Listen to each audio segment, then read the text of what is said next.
Hey folks, welcome back to our channel. Today we're gonna try to see if we can increase the recoil in this WE XM177. Obviously realism is always a huge thing that these guns strive for, and sometimes they do a pretty good job in terms of how the gun operates. And even to some of the parts, they're compatible with real steel counterparts. I know a lot of folks have replaced the hand guards, or sorry, the hand grips right here, and replaced with the real steel. They've used Magpul stocks, and even the buffer tube itself has been replaced with mil-spec buffer tubes. Certain things aren't obviously, the charging handle without some modifications won't be able to work unless you did some quick changes. But things like that. One thing I did notice, however, a long time ago I saw this one video where basically it was one of the before gas blowbacks rifles were more common. And at the time, I can't remember which brand of M4 it was, but basically they replaced the recoil and buffer with a real steel counterpart, and it actually cycled surprisingly. Obviously wasted a bunch of gas, but it worked. So given how realistic these guns are, there's a good chance that this here is a real steel AR-15 buffer recoil spring and buffer right here. I forgot what brand it was. I bought it from a local gun store in Seattle, but it is mil-spec from what the guy was telling me. And let's see if it's able to replace this one here. Just a quick history. This part essentially goes back here, and I'm not an expert on this, but basically when you fire the gun, the bolt cycles and the buffer, the spring is pushed back. And then once it's all the way back, it will go forward. The spring will push the bolt forward again and cycle or chamber a new round. Just like in the real gun, it does the exact same thing. However, there's some subtle differences. So obviously in the real gun, this buffer spring together cycles back and then pushes the bolt forward, just like in the airsoft gun. The only difference though is obviously that there are subtleties. So the weight of the buffer right here, the buffer is this unit right here, can affect the cyclic rate if you're on fully automatic fire. But for semi-autos, I don't think it really matters that much. There's actually a lot of science behind this, which I don't know a whole lot about, but it's kind of interesting how it plays into effect. Anyway, so a heavier buffer, actually, one thing they can affect in the real steel is a heavier buffer, like if it was, say, tungsten filled, because there's actually weights inside this, actually. You can hear it if I shake it. Those are weights in there. So a heavier buffer basically equates to a longer cycling time in the real steel. So a longer cycling time essentially minimizes the felt recoil. So you don't get the recoil all at once, you get it a little bit more gradually. But in the airsoft version, of course, a heavier buffer spring essentially will theoretically get you more recoil, because what happens is that if the spring were to be really weak, it would only take a minimal amount of gas to cycle the bolt. But if you were to have a lot more resistance in there, it's going to take a lot more gas to cycle the bolt, if it's even able to cycle the bolt. And if it's able to do so, you're sending so much gas back, you're getting a lot more recoil out of it. So in the real steel, a heavier buffer and spring basically gives you less recoil. In the airsoft world, the same heavier and buffer, spring, and recoil will actually give you more recoil, which at least that's the theory. So let's try to pop it open and see if it will take effect. I know for a fact that the gas efficiency is going to drop, but we don't care about that. Well, we do care. So what we want to see though is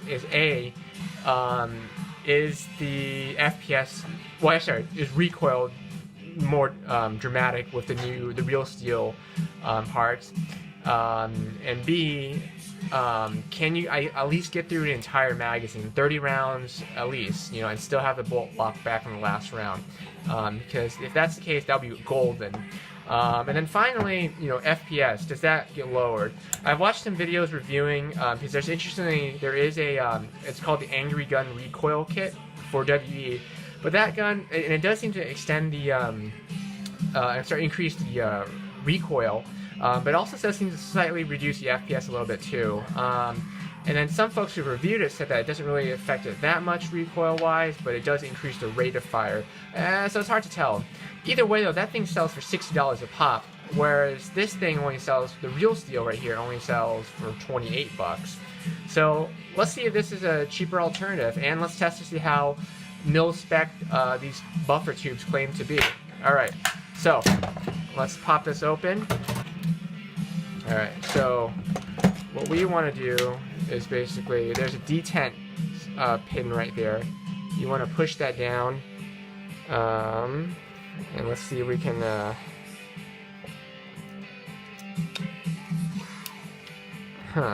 okay, so I figured out, sorry, that this is the first time I was taking it out, but basically there are these little edges here. You want to make sure you line the edges up to where the detent pin is, and with a screwdriver you want to depress the detent pin and then it will pop out. So now I'm pulling it out as so, and we'll compare the two the two springs. Alright, so this is the ooh, look at that, that is dirty. So this is the WE stock buffer tube, or sorry, buffer spring, or recoil spring, and this is the buffer. This buffer and recoil spring doesn't have any weights in it, so it's very light compared to the real steel right here. But you can take a look. That's how it looks like. So it looks like this one's actually shorter. The real steel is shorter. But as far as the buffers, though, themselves, the buffers are actually at the same length almost. Springs seem a lot thicker. Obviously, the well, actually, the spring tension or resistance doesn't seem that much different. But let's take a look. So let's install the new one. Let's hope it fits.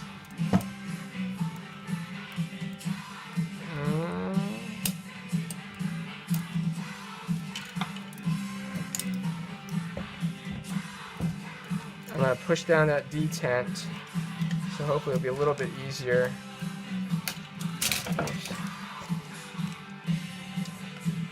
Using a flathead. Alright, there we go. Come on.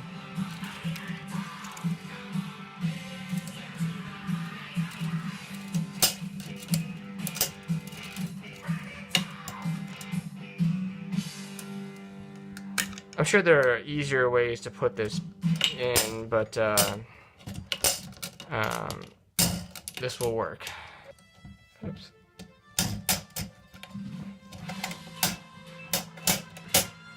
Alright, let's see.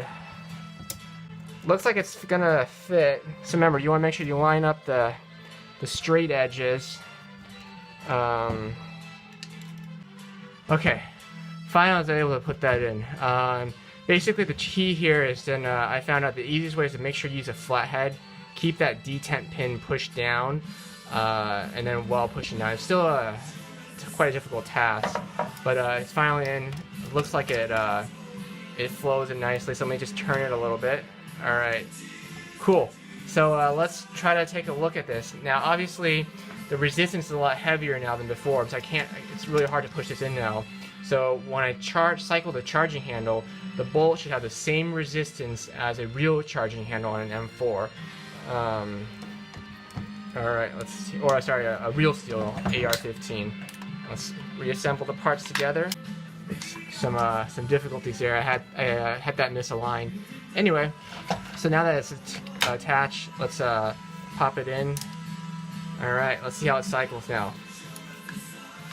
Yeah, much harder, right? This is now much closer to the real steel. So watch when we hold the bolt open.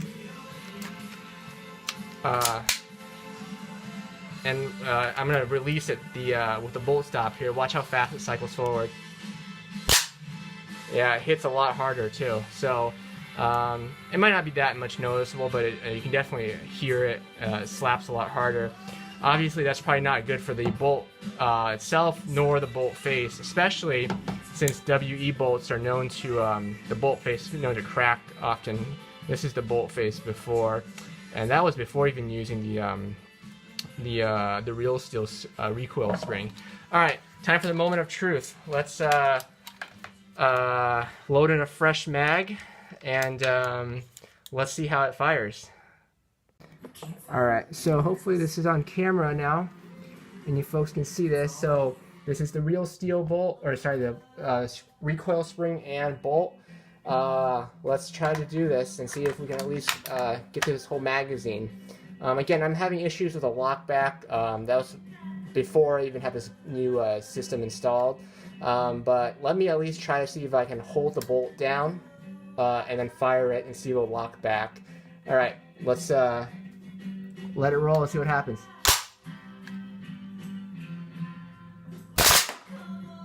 Oh, look at that. That's pretty good. It fires. Nothing's coming out though. Let me see if at least I'm gonna hold the bolt stop down and let me see if it at least stops or locks back. No, so it's not enough to lock the bolt back, and the magazine is fully charged. In fact, I don't think it's even enough to cycle. That's why it's not there's not enough gas there to cycle it. So that's probably why it's not Unfortunately, that wasn't able to cycle looks like a whole lot of rounds. The first couple of shots we had BBs come out, but unfortunately after that I noticed that rounds weren't coming out even though the bolt was cycling a little bit. But I guess it wasn't enough to really chamber new rounds into the gun and fire. So let's just try to see if at least with a full mag again can at least lock the bolt back, maybe on the first attempt. So I'm going to try it again and lock it back. Again, I'm going to put a new mag. I already refilled this with gas again, and the propane tank I use is completely full. So let's see if this can would have the effect that we're looking for. That cycling it forward when the bolt is released actually is pretty cool though, even though it doesn't look like it's very effective as a functional gun. So let's see here. I'm gonna hold down the bolt now and fire it. And this has always worked in the past, but let's see if it will work in this situation right now. Alright, so it looks like the first shot is sufficient to lock the bolt back. Let's try the second shot. Good. Let's keep doing this until it stops.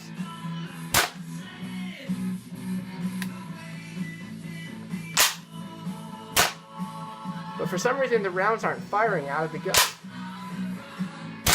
Oh, actually they are. I'm just just haven't been able to see the rounds actually, so they are firing. Let's see how many FPS that they're shooting at though.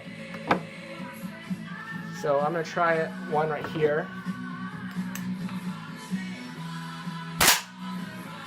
Uh, 392. Well, that's a fluke. Hold on. Yeah, around 390s. Let's see if it's still be able to lock back though. Alright. It's not too bad actually.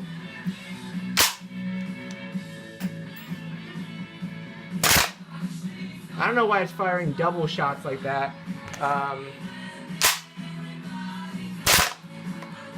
It's kind of interesting. But it is firing and it is cycling pretty well. Oh, look at that. Looks like it's out. There's no BBs in the chamber, but for some reason it didn't cycle all the way back. So let's see if we can... Oh yeah, well that's why, it's out of ammo. So, Obviously, seems pretty tough. Let's try it with the another magazine real quick and see if at least we can get some more. This is a 20 round magazine in here. Let's see if this can do much more. All right, let's try it again.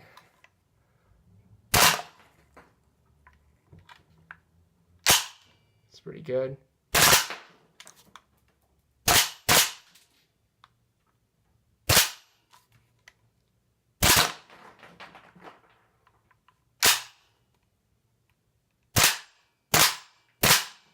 Yes, I'm holding the bolt down. I'm not able to cycle it or lock it back.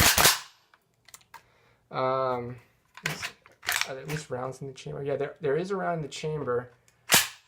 So now it's double. Okay. Let's see what the FPS is on this one right now. 384. So I was able to preserve it pretty well. No real change in FPS, so that's kind of expected, I guess. But it's just not locking back though. Alright, well, so that's a good test. Alrighty. Alright folks, to give it a fair trial, I have let the bolt will stay locked back overnight to break it in, so to speak. Sorry, I keep saying bolt. Well, it is the bolt too, but the spring especially is locked back. So hopefully that's broken in a little bit more. And we're going to try it again with another magazine, fully charged and gas. And this time around, we'll see if we can at least get a little bit more rounds out of it. Let's see here. Alright, let's go from here, and we're going to continue to try to hold the bolt stop down and keep firing to really get closer to maybe the 30 round mark. Alright, let's go. One round, good. Okay, that fired 2 rounds, but it still locks back. 2 rounds again. Let's do a quick FPS check to see where we're at right now. Oops.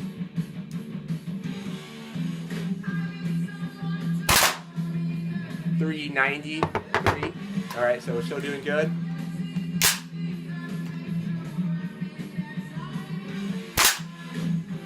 Uh-oh, didn't lock back for some reason, but I did fire a round.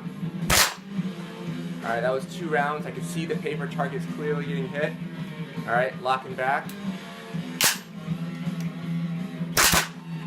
I don't know why I keep firing doubles like that, but there are indeed 2 rounds that are coming out.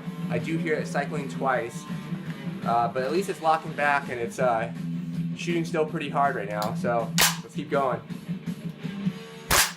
1 round did not lock back, but it's still firing. 2 round, locking back. Time for a quick FPS check.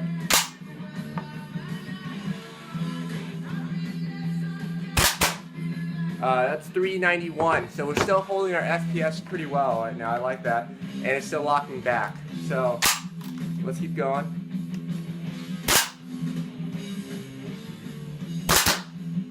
All right. Alright, we're not locking back anymore. Let's make sure there's still a round in the chamber. So it looks like there is still a round in the chamber, so it is still chambering around. Magazine's still full. So let's see if we can check the FPS. Maybe the FPS is reduced a little bit too much and we can't cycle it now. That's probably why, or fully cycle. 369, so it's a little bit lowering, so maybe that's why it's not enough energy to fully lock the bolt back, because I am holding it down. So we'll count how many shots that is. That looks like it's almost, but not too bad though, actually. So after we broke it in a little bit, we are able to get more mileage, so to speak, out of it, so I think that's pretty good. The gun weighs significantly heavier with the new bolt stop in, so hope that was a little bit more helpful.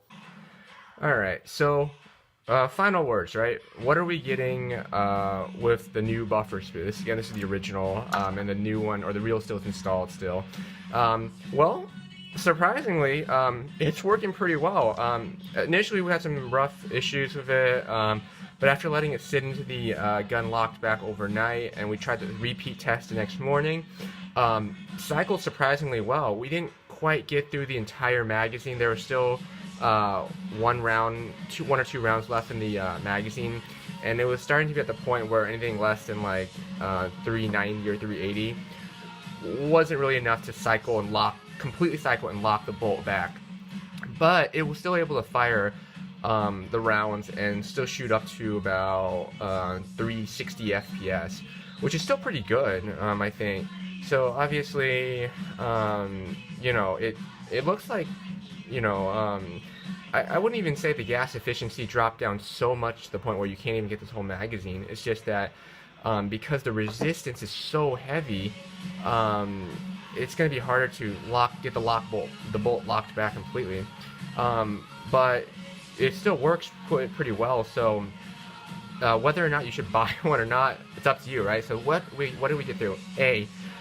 Awesome work on their job in keeping the specifications to be mil spec, because this was a drop and go kit straight from the local gun store in Seattle into this gun, no modifications whatsoever, and the buffer spring and the buffer dropped in and worked perfectly. You increase the resistance rate, so you get you get how a real steel would feel when you're charging the handle back, and when you release the bolt, you get the same real steel motion going forward, and how sharp that feels. So that's a huge element of realism. You also gain weight gain too. So picking up again this morning, I've noticed wow, this feels a lot heavier than I normally notice. And again, you're getting a heavier buffer in it because again, it's real steel. There are weights in there, and the spring itself is heavier too. So you're adding all those extra dimensions to it. You're not losing FPS, as we found out this test this morning. The only thing you might be losing is the last round lockback if you're on a full magazine, even if you're on a full magazine. So you might not be able to get to, if you load say just 25, maybe 20 or 25 rounds, you will be able to still lock the bolt back from what we are seeing so far. So that's kind of cool, but you won't be able to get the full 30 rounds, obviously, unless it's a really hot day, I guess. And then the last thing is, you are introducing a lot of wear and tear into the gun, though. So every time when we're cycling the bolt back, you are smacking that bolt face forward. So I'm expecting this nozzle to break even sooner. This is already my second nozzle with using just the original stock buffer spring and buffer tube, buffer spring and buffer right here. So I would imagine this is going to run through even quicker. So you're introducing a lot more wear and tear, you're gaining more weight, and you might not be able to lock the bolt back on a full 30 round magazine. So if you weigh those together and you put less rounds in your magazine, you're gaining more realism. I don't know, some folks might not like the heavier weight and the more wear and tear. So it's kind of a balance, but the final thing is, unfortunately, it does not increase your your recoil. The recoil pretty much feels the same for the most part. So that's kind of how it all functions together, and as a wrap up of what it is. So I hope you folks found this video pretty helpful, and it's kind of cool to see this real steel part in this and see how it performs, and actually that it is an option if you want to have some elements of realism, but you know, and see if certain factors are more important to you than others. Like if you like the weight, hey, go for it. If you like the fact that you're running real steel parts in it, yeah, it's pretty cool, and that it actually works to a certain extent. It's not too bad, actually. Can you even use it in a scrim? Probably. You might not be able to that last round lockback unless you use less rounds, but it's still pretty cool. And of course, just so you folks see it, again, this is how fast it, if you press the bolt back, this is how fast it smacks forward. See, very cool. So, hope you folks found this helpful. Give us a subscribe, and again, thumbs up if you like our channel so we can continue making these fun videos for you folks. And then let us know if there are any more comments you want to suggest to help us improve our channel, or even this specifically, any other ways to run this, if you folks want to see it. Thanks a lot. See y'all next time.